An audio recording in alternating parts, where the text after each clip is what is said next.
है, इसके पीछे कितना हार्डवर्क था, क्या स्ट्रैटेजी थी, आप सब इनके मुंह से ही सुनिएगा। तो हिमांशु, पहली तो थैंक यू सो मच कि आपने मेरे कहने पे इंटरव्यू के लिए आप रेडी हुए, तो टाइम निकाला, उसके लिए थैंक यू। और वेलकम टू टेक्स्ट बुक। अपने बारे में पहले आप थोड़ा सा बता दीजिए सबको। Thank you ma'am. मैम मेरा नाम हिमांशु है और मैं हरियाणा से बिलोंग करता हूँ। और बेसिकली मैं 2019 से गवर्नमेंट ऑफ हरियाणा में वर्किंग भी हूँ as a clerk. And ma'am मैं पहले एसएससी की तैयारी करता था और 2022 से मैंने बैंकिंग के लिए प्रिपरेशन करना शुरू किया था। एंड लास्ट ईयर भी मैंने आईबीपीएस पीओ मेंस दिया था बट नहीं हुआ था, उसमें मेरा फाइनल सिलेक्शन नहीं हुआ था। बट इस बार मेरे दोनों एग्जाम क्वालिफाई हुए। तो 2022 आपने बोला जी प्रिपरेशन। मैम। जी। ठीक है, और उसके पहले क्या करते थे एसएससी का? एसएससी के लिए प्रिपेयर कर रहा था मैम। तो ये नहीं होता हिमांशु कि एक तरह से लगता है कितना पढ़ रहे हैं, कितनी प्रिपरेशन, कब जॉब लगेगी, बहुत स्टूडेंट्स को होता है ना इतने साल देने पे। तो तब आपने आपको कैसे संभाला कि यार हो जाएगा, मतलब कैसे मैम रखा पेशेंस? एक जॉब थी मेरे पास में बट एक रेस्पेक्टेबल जॉब चाहिए थी मेरे को, लाइक एक ऑफिसर की मैम। तो हम्म। उसके लिए फिर मैम मैंने मतलब ये था कि करना तो है ही, हार मान के मैम कितने दिन बैठ सकते थे। तो इसलिए फिर मैम मैं लगा रहा। मैंने एक दो लोगों से बात करी जिन्होंने बैंकिंग क्लियर किया था, तो उन्होंने यही बोला था कि अगर ऑनेस्टली अगर हम मेहनत करेंगे ना तो विद इन 6 मंथ हमारे पास जॉब होगी। तो बैंक। फिर मैंने टीचर्स ढूंढने शुरू किए। यूट्यूब से मैंने ढूंढा तो इंग्लिश के लिए मैम उस टाइम पे आपका नाम सजेशन में आया कि हर्षिता मैम इंग्लिश पढ़ाती हैं। तो फिर मैंने आपकी क्लासेस देखी, क्योंकि एसएससी में मैम क्या होता है कि रूल बेस्ड चीजें होती है इंग्लिश हाँ। वगैरह में। और हाँ। मैम इसके अंदर वो सारी चीजें इम्प्लीमेंट होती हैं कि हमें पता नहीं होता उसमें। तो ये होता है कि रूल अगर आते हैं तो हो जाता है, बट इसमें मैम उसका प्रैक्टिकली यूज होता है। तो इसलिए मैम मेरे को इंग्लिश में थोड़ी दिक्कत हुई शुरुआती दौर में, लेकिन बाद में मैं उस पे मेरा अच्छा हो गया। मैंने मैम मेरा जो था राइटिंग थी वो भी अच्छी हो गई थी। राइटिंग स्किल्स जो उसमें पूछते हैं हाँ। वगैरह, डिस्क्रिप्टिव वगैरह, वो सारी चीजें अच्छी हो गई थी मैम उस दौरान। अच्छा हिमांशु, कितना पढ़ना पड़ता है पर डे, कितने आवर्स पढ़ने पड़ते हैं? मैम मेरा 9 to 5 जॉब होती थी। अच्छा। अच्छा, ये 9 to प्राइवेट सेक्टर जॉब के साथ ही आपने क्लियर करें दोनों, नहीं क्लर्क और? मैम, मैं गवर्नमेंट जॉब में हूँ वैसे, हरियाणा में इरिगेशन डिपार्टमेंट में। अच्छा ठीक है, इरिगेशन डिपार्टमेंट में, ओके। हाँ। जी। तो हाँ। मैम जैसे 9 to 5 मेरी जॉब होती थी, तो मेरा ये था कि शुरुआती दौर में कि मेरे मार्क्स बड़े कम आ रहे थे। मैं टीचर से पढ़ भी रहा था, चीजें मेरे को सारी समझ आ रही थी। बट मैम मैंने एक चीज डिसाइड की कि मेरे को है ना दिन में 2 मॉक लगाने हैं। ठीक मैंने है। कुछ भी पहले मैंने टीचर्स को फॉलो किया। उन्होंने जो स्टेप्स बताए मैंने वो सारे किए। उसके बाद में सब यही बोलते हैं टीचर्स कि भाई प्रैक्टिस करो। हम्म। तो प्रैक्टिस के लिए मैम वैसे सोर्सेज तो बहुत होते हैं, बट फिर मैंने टेक्स्ट बुक का अफोर्डेबल भी था मॉक हम्म। टेस्ट। ये तो मैम आपने मैं ये चीज बोली है अभी। जी मैं ये बोलना चाहूंगी स्टूडेंट्स को, और ये मैं मानती भी हूँ, अगर आप टेक्स्ट बुक देखोगे, चाहे हमारे पैकेजेस हो कोर्सेज के, चाहे हमारे मैम मॉक्स हो, बहुत अफोर्डेबल है। ये अफोर्डेबल है। ये नहीं है कि कोई स्टूडेंट कंप्लेन कर सकता है इतना महंगा हम कैसे पढ़ेंगे, तो जैसे एजुकेशन होता है, तो हाँ दैट इज ट्रू, आप बोल रहे और हो। मैम हाँ। इसमें दो चीजें होती हैं। एक इसमें ना हम जब मॉक टेस्ट अटेम्प्ट करते हैं ना, उसकी डेट आ जाती है कि हमने ये मॉक टेस्ट तब अटेम्प्ट किया था। तो अच्छा। इससे हाँ। रेगुलर बेसिस पे हम अपने आप को ही मैम इसमें रिवेलुएट करते रहते हैं कि हाँ मैंने पिछली बारी मॉक टेस्ट दिया था, मेरे इतने नंबर आए, अब मेरे कम हो रहे हैं तो क्यों हो रहे हैं, और ज्यादा हो रहे हैं तो मैंने क्या चीज इस बार अच्छी अच्छा, करी। आपने एनालिसिस बहुत अच्छा जी किया मॉक। मैम। मैं मतलब सुबह मेरा 9 AM होता था ऑफिस, तो मैं मतलब 7:30 के अराउंड में मॉक टेस्ट देने बैठ जाता था। 8:30 तक मेरा कंप्लीट होता था। ऑफिस टाइम में कभी लंच के टाइम मेरे को टाइम मिल गया तो मैं करंट अफेयर वगैरह पढ़ लिया करता था, या थोड़ा बहुत पढ़ा। फिर मैम मैं इवनिंग में आने के बाद में 1 घंटा रेस्ट किया। फिर मैम मैं वही जो मैंने मॉक टेस्ट दिया था उसका एनालिसिस करता था, और कभी एनर्जी रहती थी तो मैं दूसरा मॉक टेस्ट अटेम्प्ट कर देता था। बट और ये बहुत सैटरडे बड़ी बात होती है हिमांशु, क्योंकि लोग जॉब करते हैं जी तो मैम। उनको ना टफ लग होता ही है, टफ टाइम निकालना। आप बिल्कुल थके हुए आते हो, आप कहाँ से एनर्जी लाओगे, अपने आप को मोटिवेट करना बहुत बड़ी बात है आफ्टर कमिंग फ्रॉम वर्क। बिल्कुल वो मैम। हाँ। फिर डेली। उसके बाद मैम ऐसा हुआ कि जैसे मतलब मैंने देखा कि भाई अब स्कोर्स मेरे ठीक आने लगे हैं। तो फिर जैसे लाइव आ रहा है, कोई भी किसी भी प्लेटफॉर्म का आ गया, मतलब मैंने पेड ज्यादा नहीं लिए, फ्री आ रहा है तो मैं फ्री को ही अटेम्प्ट कर लेता था। ठीक है। हाँ। तो फिर उसमें मेरे मार्क्स काफी इंप्रूव हुए। फिर मैंने टेक्स्ट बुक के टीचर्स को फॉलो किया, क्योंकि यूट्यूब पे सब फ्री होता है मटेरियल। हम्म। तो क्योंकि मैम वो चीजें मिल गई थी, बट मेरे को जैसे कि क्या होता है कि लोग कहते हैं कि भाई पेड में ही ज्यादा अच्छा होता है, ऐसा होता है। बट मैम अगर हमें क्या चीजें होती है, छोटी छोटी अपनी जो गलतियां हैं हमें वो देखनी होती है, वो कहाँ मिल जाए तो वो यूट्यूब पे मिल जाती है, ऐसी कोई बड़ी बात नहीं है। एक और चीज है इस पे, अगर आप एसएससी के लिए प्रिपरेशन करे हो पहले से, तो ऐसा नहीं जी है कि आपके कॉन्सेप्ट्स क्लियर नहीं है, जी, तो कॉन्सेप्ट। बैकग्राउंड भी मैटर करता है। अब कोई बिगिनर है तो वो जी डेफिनेटली पेड में आएगा, कॉन्सेप्ट्स क्लियर करेगा। हाँ आपके बिल्कुल। इतनी हद तक कॉन्सेप्ट्स तभी क्लियर थे जब आपने शुरुआत की जी थी, जी। तो हाँ, आपने कॉन्सेप्ट क्लियर करना फोकस जरूरी है मैम, कॉन्सेप्ट्स के बिना तो नहीं हो पाएगा। बिल्कुल। और हिमांशु ये बताओ, सेक्शन कौन सा पसंद था पहले, फेवरेट मैम क्या था, क्या आता मेरा था? फेवरेट इंग्लिश था मैम, इंग्लिश इंग्लिश सेक्शन था? मेरा अच्छा। फेवरेट रहा। यूजुअली एंड तो फिर यार रीजनिंग लोग बोलते हैं, नहीं मैम, पजल्स। मेरे स्कोर कार्ड में देखोगे तो मेरे रीजनिंग में आईबीपीएस पीओ में आए हैं 9 मार्क्स, और अच्छा, आईबीपीएस क्लर्क में तो मैम मेरे 7.5 ही नंबर हैं। बट मेरे इंग्लिश में मेरे 25 मार्क्स आ रखे ये हैं। तुमने अच्छे स्कोर कर लिए, बढ़िया स्कोर कर लिया। हाँ, जी इंग्लिश इंग्लिश इंग्लिश। स्कोरिंग हो सकता है मतलब, हाँ। जी इंग्लिश ने ही बचाया है मैम मेरे को दोनों अच्छा, बार ही, दोनों एग्जाम्स। ये जीए से परेशान होते हैं लोग, जीए जो है आपका, तो जीए ये के लिए थोड़ा सा ना पता नहीं चलता कैसा पेपर दे देंगे जीए का, तो क्या स्ट्रैटेजी थी उसके लिए? मैम, जीए के लिए ये थी कि कहीं से भी पढ़ लो, सभी टीचर्स सेम पढ़ा रहे हैं। हम्म। हाँ, बट पर्टिकुलरली ये होता है कि जैसे कि हम किसी भी, जैसे डेली अगर टेक्स्ट बुक के, जैसे मैं यूट्यूब चैनल खोलूंगा तो डेली करंट अफेयर यहाँ आ रही है, हम्म। तो उसकी पीडीएफ मैंने डाउनलोड कर ली। लोग मैम ज्यादा रिलायबल ऐसे हो जाते हैं कि जब पीडीएफ पीडीएफ कर लेते हैं, वो मतलब ये नहीं देखते कि क्लास में, अगर क्लास में जाते हैं ना तो पीडीएफ के अलावा वो लोग, टीचर जो पढ़ा रहा है वो एक्सप्लेन करता है उन ये चीजों मैं को। बोलना चाहूंगी, आज हिमांशु ने बहुत अच्छी चीज बोली, और ये मैंने नहीं बोली है, मैं ये भी बता दूं, ये हिमांशु के मुंह से ही निकला है कि कई लोगों को लगता है पीडीएफ के थ्रू हो जाएगा, जी क्लास का पीडी क्यों हाँ बैठना क्लास में। बिल्कुल, पीडीएफ और रिवीजन के लिए हो सकता है मैम, बट कॉन्सेप्ट अगर आपको जैसे कुछ भी आ गया, साइंस की कोई चीज आ गई, कोई बच्चा आर्ट से पढ़ा हुआ है तो वो साइंस का सिर्फ उस चीज एक लाइन को पढ़ेगा, बट हो सकता है कि एग्जाम में वो घुमा के पूछ ले कि उसका प्रैक्टिकल यूज क्या रहा क्लास है। में बताया हो, वो डिस्कस बिल्कुल, और हो, क्लास में मैम बताते हैं ऐसी न्यूज, मतलब ऐसी काफी एनालिसिस सारी होती है, न्यूज होती है जी। होती है। जैसे मैम इंटरव्यू के दौरान ये चीज पूछी गई थी कि जो भारत रत्न अवार्ड्स मिले थे, हाँ, तो हम तो ये पढ़ लेंगे कि भी 4 लोगों को मिले थे ठीक है। या 5 लोगों को मिले थे, हाँ, लेकिन इस उन्होंने ये पूछ लिया कि जो लाल कृष्ण आडवाणी जी उनको मिला था हाँ, तो कौन से नंबर का था। तो ये अच्छा, चीज तो पीडीएफ में लिखी हुई नहीं है, उसमें तो ये लिखा हुआ था सिर्फ 5 लोगों को मिला हुआ है। हाँ, हाँ, और वो जब क्लास हुई थी तब सर ने बताया कि भाई हाँ, ये इस टाइम पे इनको ये नहीं मिला, तो ये वाले नंबर के बंदे थे। समझ गई।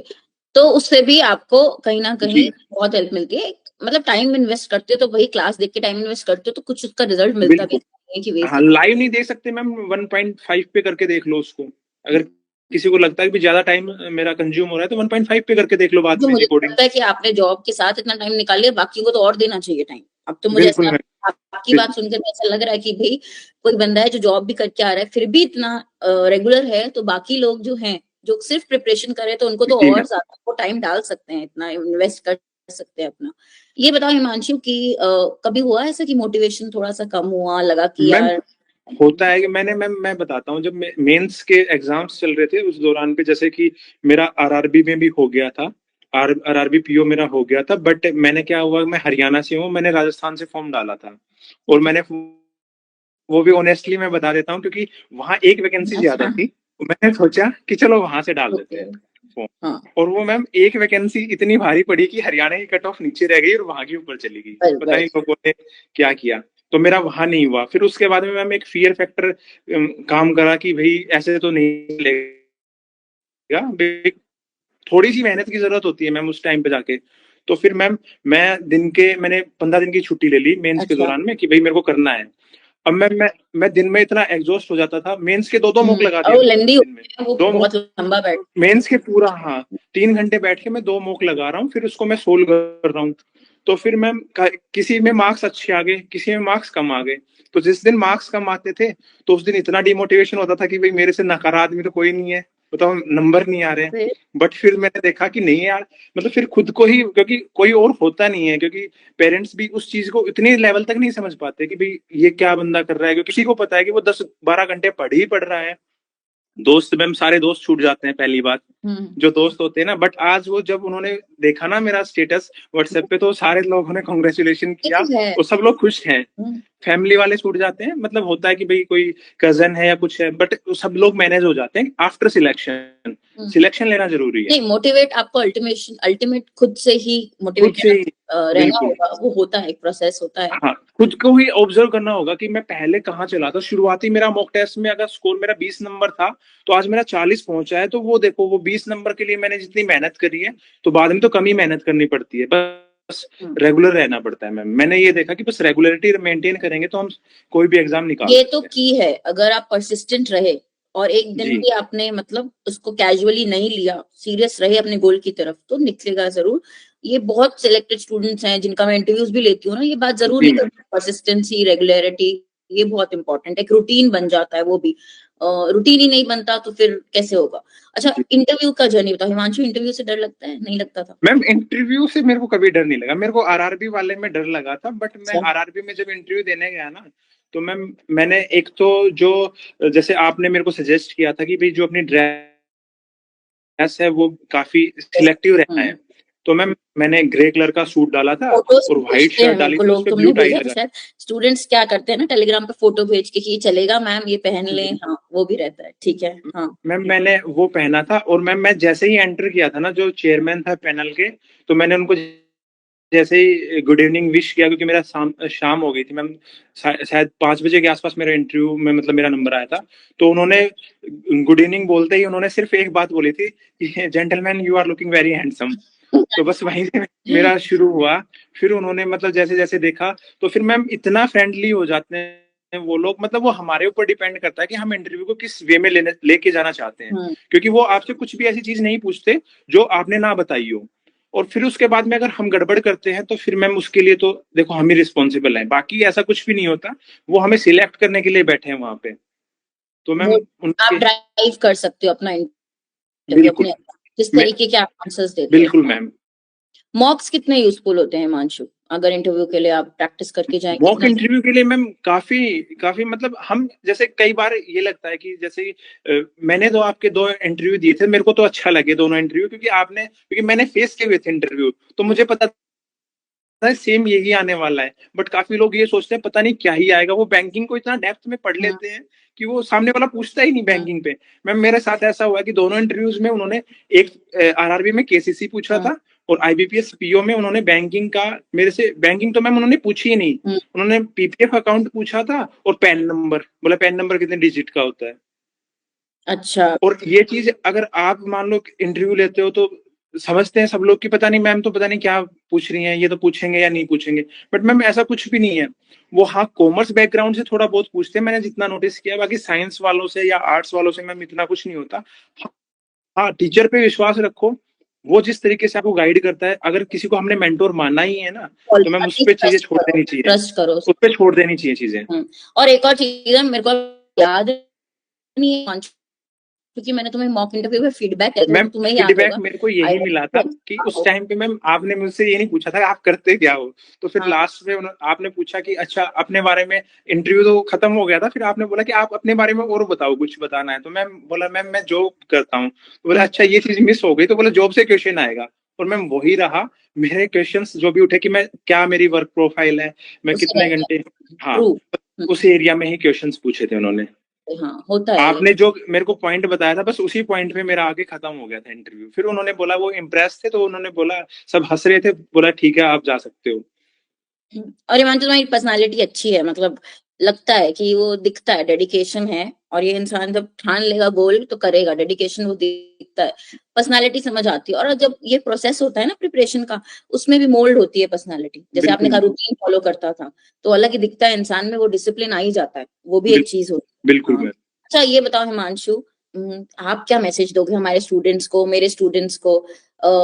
मैं इन लोगों का जनरल आपको कंसर्न बताती हूँ, जो मेरे पास आता है कंसर्न, कि देखो काफी सारे तो ये हैं कि जैसे अभी का टाइम चल रहा है, अब जुलाई ऑनवर्ड्स तो एग्जाम्स का साइकिल स्टार्ट हो जाता है।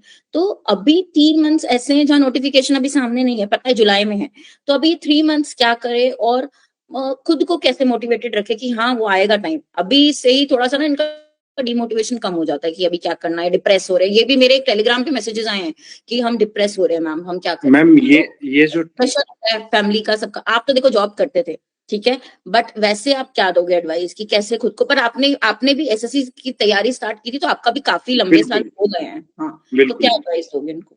मैम, मेरी एडवाइस यही है कि जब लास्ट ईयर 2023 में, जब 1 अप्रैल को जब रिजल्ट आया था ना, तो मैं उससे डिमोटिवेट नहीं हुआ था मैम, मेरे को उससे मोटिवेशन मिली थी कि अगर इतनी सारी अपॉर्चुनिटीज हमें मिल रही हैं तो मुझे तो सिर्फ एक ही चाहिए। भाई 5,000 प्लस वैकेंसीज थी लास्ट ईयर भी, इस साल भी दोनों में 5,000 प्लस ही रही हैं वैकेंसीज। तो मैं तो यही बोलूंगा कि इसे डिमोटिवेशन ना लिया जाए कि पता नहीं होगा या नहीं होगा।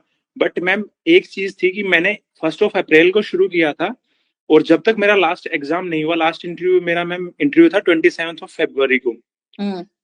उस दिन तक मैम मैंने मतलब बाकी जितनी भी चीजें थी वो छोड़ दी थी। सिर्फ एक चीज रहती थी कि डेडिकेशन के साथ में मैंने जो अपना रूटीन था कि मेरे को ये रूटीन करना है, टीचर्स को फॉलो करना है। जैसे आप हो, आप मतलब मैं आपकी क्लास में आया तो मैंने क्या देखा कि आपने जो चीजें मेरे को करवाई है ना, वो चीजें करवाने के बाद में मैं उसको रिवाइज कितना कर सकता हूँ। ठीक है, तो वो लोग आपका नोट्स बनाने में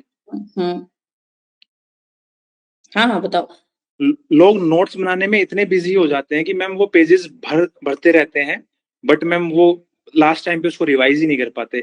जो ये 3 महीने हैं जब तक नोटिफिकेशन नहीं आ जाता मैम, ये 3 महीने इतने एक्सपेरिमेंट के महीने हैं कि ये डिसाइड करेंगे कि आपको जॉब मिलेगी या नहीं मिलेगी। True true.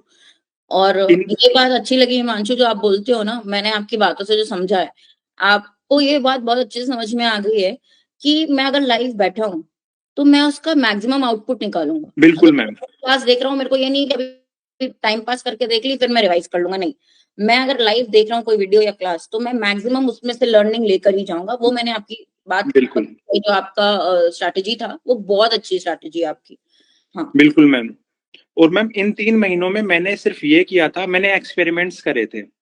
जैसे कि आरआरबी पीओ में क्या, आरआरबी वगैरह में क्या होता है कि कोई भी सेक्शन हम उठा सकते हैं। तो भाई पहले मैं कौन से सेक्शन को करूं, क्योंकि काफी लोगों का कोई सब्जेक्ट स्ट्रांग होता है, किसी का कुछ स्ट्रांग है। तो हमें अगर किसी को आरआरबी ही निकालना है तो उसके लिए यही है कि एक्सपेरिमेंट खुद के साथ करूं ठीक है। हाँ कि हम कहाँ क्या कर सकते हैं बेहतर। और अपनी और भी बनाओ फिर। हाँ बिल्कुल, और हमें ऐसा भी नहीं रखना कि किसी सब्जेक्ट को, जैसे काफी लोगों का ऐसा होता है कि इंग्लिश, हरियाणा वाले लोगों की जो मेन समस्या आती है वो ये आती है मैम इंग्लिश नहीं होगी, बाकी सब चीजें हम कर जाएंगे। गाना वाले मेरे को फॉलो नहीं कर रहे, तुम्हें बोलना पड़ेगा आने वाले लोगों को कि फॉलो। बिल्कुल बिल्कुल करेंगे मैम। हाँ मैं हरियाणा से हूँ, मैंने फॉलो किया है तो बाकी लोग भी करें हाँ। भाई, कि हमें इंग्लिश नहीं छोड़नी है। क्योंकि अगर बचा सकती है ना किसी एग्जाम में, बना भी सकती है और बिगाड़ भी सकती है, ये तो है। तो वो सिर्फ इंग्लिश है। क्योंकि इंग्लिश में मैम डिस्क्रिप्टिव भी होता है, इंग्लिश में वैसे भी प्री में भी आ रही है, मेंस में भी आ रही है, तो पढ़ना तो पड़ेगा, हमें छोड़ नहीं सकते हम इंग्लिश को। तो क्यों ना हम इंग्लिश को ऐसे पढ़ें कि भाई हमारा बेस्ट, सबसे फेवरेट सब्जेक्ट ही यही बन जाए। ये आपकी मतलब ये तो बहुत अच्छी बात बोली है आपने। और वैसे भी आजकल ऐसा हो गया ना हिमांशु की सारे सेक्शंस आपको अबव एवरेज रखने पड़ते हैं, बिल्कुल मैम। कंपटीशन ही इतना है। हाँ, एक सेक्शन को हम छोड़ सकते हैं कि चलो एक सेक्शन छूट जाएगा कोई बात नहीं, जैसे मेरा कंपनी, छूटे भी नहीं, थोड़ा वीक है तो हाँ हाँ, जैसे निकाल लो बिल्कुल, कहीं से। जैसे मेरा रीजनिंग रह गया था, रीजनिंग मेरी बहुत अच्छी मैम, बट एग्जाम में नहीं बनी, नहीं बन रही तो नहीं बन रही। तो अब वही था ना कि उसका मैंने लोड ही नहीं लिया, क्योंकि फिर मेरे को ये पता था मेरे पास 3 सेक्शन और है जहां मेरे को अच्छे से परफॉर्म करना है। समझ गए। हाँ और ये हर बार ऐसा होता है मैम। लास्ट ईयर जब आईबीपीएस पीओ दे रहा था मैं, तो क्वांट इतनी टफ आई थी कि लोगों के होश उड़ गए थे कि क्वांट में क्या दे दिया। और इस बार उन्होंने रीजनिंग में एक्सपेरिमेंट करा, और जैसे ही पहला सेक्शन रीजनिंग आया मैं समझ गया था मैम। जैसे ही मतलब जब मैं रीजनिंग के 20 मिनट मेरे खत्म हो गए थे ना, तो मैंने ये सोच लिया था कि सिर्फ मेरे को कट ऑफ क्वालिफाई करनी है, मुझे इसमें कुछ नहीं करना। लेकिन मैम मेरे 9 मार्क्स आ गए थे इसमें, तो मेरे को लगा हाँ मैं अबव एवरेज तो आ ही गया। डिपेंड करता है कि सेक्शन कोई भी टफ किसी भी ईयर आ सकता है, किसी भी एग्जाम में कहीं कुछ भी टफ आ सकता है, बट अपने आप को संभालना है कि उस टाइम पे ये नहीं सोचना कि भाई मैं तो इसके भरोसे आया था तो ये तो खत्म हो गया। भाई आप छोड़ सकते हो किसी एक सब्जेक्ट को, आप किसी एक सब्जेक्ट पे कमांड बना के नहीं जा सकते कि सिर्फ मेरे को एक ही आता है, क्योंकि उसका कुछ नहीं पता मैम एग्जामिनर ने क्या सोचा है क्या नहीं सोचा है। Got it. ये हाँ बहुत अच्छे अच्छे पॉइंट्स मिल रहे हैं हिमांशु आपसे बात करके। नॉर्मल हमारी कन्वर्सेशन चल रही है, बट मैं बोलूंगी स्टूडेंट्स को जो भी देख रहे हैं ये वीडियो, कुछ बातें जो हिमांशु ने मैं बोली है मैं रिपीट भी करूंगी। और बहुत मतलब अगर आप इनकी नॉर्मल कन्वर्सेशन ही बहुत जेन्युइनली बता रहे हैं, बट इसी में से आपको सारी हाइलाइट्स मिल जाएंगी, जो हम गलतियां करते हैं वो हम ना करें। तो हिमांशु पहली बात तो ये मैसेज जो आपने दिया है डेफिनेटली हमारे स्टूडेंट्स को बहुत हेल्प करेगा। और आपके आगे के लिए भी ऑल द बेस्ट, मतलब आप आगे भी बहुत ग्रो करें, ठीक है, और हमें ना भूले, टेक्स्ट बुक को ना भूलें। नहीं मैम, आपको नहीं और भूलेंगे, हाँ, को भी नहीं और भूलेंगे। बहुत अच्छे से ग्रो करे, और आपकी पर्सनालिटी भी बहुत प्लेजेंट है, जॉयफुल, मतलब थैंक लगती यू है मैम। बिल्कुल बढ़िया। इसीलिए मुझे लग रहा है इंटरव्यू में हुआ है, बिल्कुल प्यार से स्माइल करते हुए बात करते हो, मुझे लग रहा है इसीलिए सिलेक्शन भी हुआ है इंटरव्यू में। बट अच्छे थे, आपके मेंस के मार्क्स भी बहुत अच्छे थे। और एक और चीज के लिए मैं थैंक यू बोलूंगी, जो आपने मैसेज किया था कि मैम हो गया है, तो भूले नहीं, बिल्कुल। बिल्कुल मैसेज भी किए, तो उसके लिए भी थैंक यू। Thank you. और हिमांशु, देखिए, कमेंट्स में भी गाइस आप लोग लिख सकते हो, अगर हिमांशु सर से आपको कोई भी क्वेश्चंस पूछने हैं, ये जरूर रिप्लाई देंगे बिल्कुल कमेंट्स मैम, में। श्योर। अगर आपको मोटिवेशन चाहिए, इनसे आपको इनकी कोई पर्टिकुलर सेक्शन की स्ट्रैटेजी, आपको पर्सनल कोई लग रहा है कि कोई आपको प्रॉब्लम आ रही है, स्ट्रैटेजी नहीं बना पा रहे, तो डेफिनेटली हिमांशु आप बिल्कुल हेल्प बिल्कुल करना। मैं सभी की लेकिन हेल्प करूँ। उन लोगों के लिए आज आपका इंटरव्यू बहुत इंपॉर्टेंट, मुझे लगता है मैसेज देगा उन लोगों के लिए जो जॉब करते करते प्रिपरेशन करना चाहते हैं। प्रिपरेशन करना। ये पॉसिबल है। भैया हिमांशु ने आईबीपीएस क्लर्क निकाल दिया, आईबीपीएस पीओ निकाल दिया, विद अ पर्टिकुलर जॉब जहाँ पे वो काम करके आते थे, फिर मेहनत करते थे, फिर अपना काम यहाँ पे स्टडीज में टाइम देते थे। तो ये एक एग्जाम्पल है हिमांशु का कि बिल्कुल पॉसिबल है, अगर आपका गोल है बैंक एग्जाम्स, तो आप जॉब के साथ भी कर सकते हो, बिल्कुल। एक रूटीन बनाना है। तो हिमांशु, अच्छा लगा आपसे बात करके, ठीक है, और थैंक यू मैम, मेरे को भी बहुत अच्छा लगा। हाँ, थैंक यू टेक्स्ट सो के मच। साथ में मैम, हमेशा टेक्स्ट बुक के साथ में अच्छा ही मेरा एक्सपीरियंस रहा है, चाहे वो मॉक टेस्ट ले लो या उनके टीचर्स ले लो, बहुत अच्छे तरीके से टेक्स्ट बुक में मैनेज करा है मैम चीजों को बैंकिंग के लिए। हाँ, तो सबको मैं भी रिकमेंड करूंगी, जैसे हिमांशु ने बोला, तो टेक्स्ट बुक से प्रिपरेशन कर सकते हो आप अपनी बैंकिंग और इंश्योरेंस एग्जाम्स की, और definitely you will not gate, you will have a good experience, और आपको भी मिलेगी सक्सेस। तो Himanshu, thank you so much, और मैं थैंक यू फिर मैम। आपसे बात करूंगी, और जरूर से आप कमेंट्स देख लेना, और गाइस आप लोग लिखना श्योर। जरूर से। देखिए, अगर जिसने सिलेक्शन लिया है, जिसने वो एक्सपीरियंस किया, जिसकी ये जर्नी रही है, उनसे आप डायरेक्ट पूछोगे ना, तो और ज्यादा सीखने मिलेगा। तो इसीलिए हिमांशु से मैंने रिक्वेस्ट की थी, और आज उन्होंने आपके लिए टाइम निकाला है, और डेफिनेटली तो आप लोग जरूर से कमेंट्स में लिखना आपको जो भी पूछना है। Thank you so much, thank you much, thank you ma'am. Thank you.